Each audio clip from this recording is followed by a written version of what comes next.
First off, I just wanted to congratulate you on 10 years for Simon. Like, that's a big deal. How's that feeling?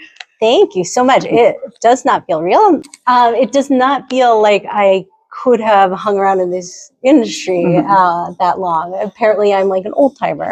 But it's been exciting. It's been, it's never been boring. So how have you seen queer representation change in the last 10 years? And can you talk about the importance of queer representation as a young adult author?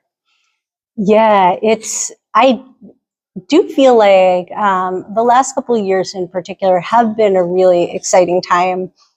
I mean, even to be a reader of queer books, I do think we have seen an explosion of queer kid lit. I think one of the big factors is we need diverse books, which I want to say started in 2014.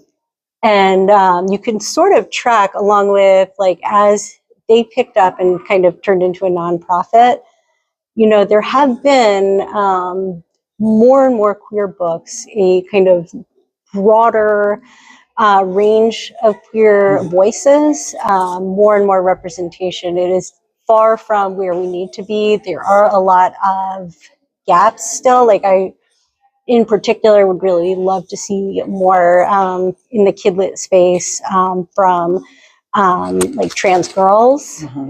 But it's so much better than it was. Yeah, and that kind of is a follow-up. You know, school boards are trying to ban your books from libraries.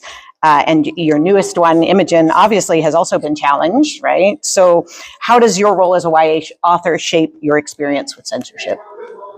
It is absolutely ridiculous out there. Yeah, so all of my books have been heavily challenged and banned in various places. And I would say that's true for basically every author I know writing, particularly queer books, especially like trans books are absolutely targeted the most. And then also any books addressing racism. And then sometimes even like rom-com kind of books that just have Black characters or something. Like it's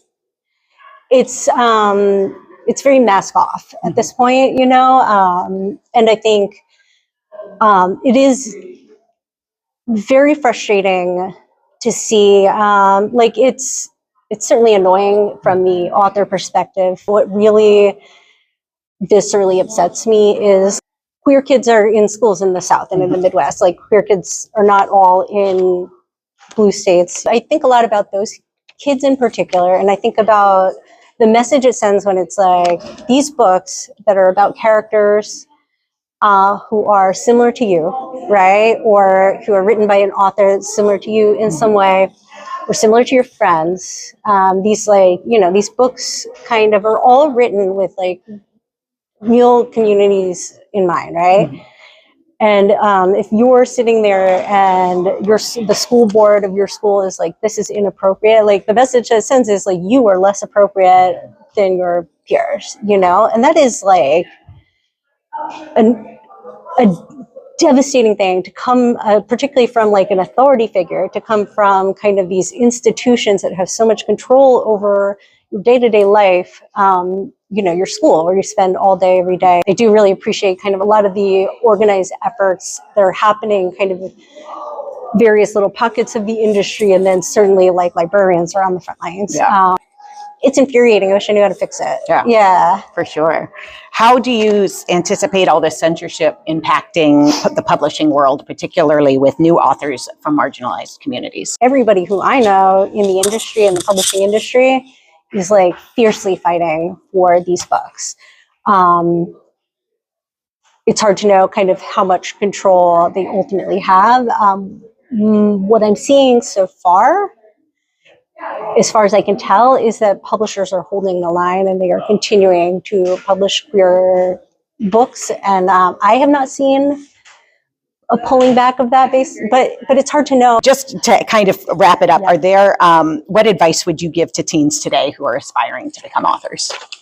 I have said this for 10 years and I stand by it. I think write fan fiction. I personally think fan fiction is the best writing practice you could possibly have, because it in particular helps you develop voice. I think it is helpful when you're building that skill to be kind of moving toward a particular target, you know, which is a character that you know and love, and you are kind of trying to figure out how to like make your version of that character come alive and sound like them. And I do think you can then transfer that skill set into kind of making your own original characters feel real and flesh out, right?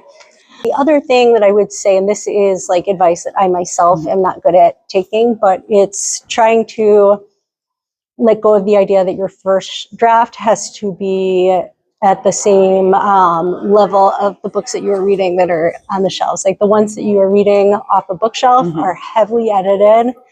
It's hard to keep from getting in your own way and like playing the comparison game, but as best you can, you know, trying to remember that you will have the opportunity to revise. You'll have more opportunities than you want to revise. So, yeah. So Becky, thank you so much. This was really nice getting to talk to you today. Likewise, thank you so much.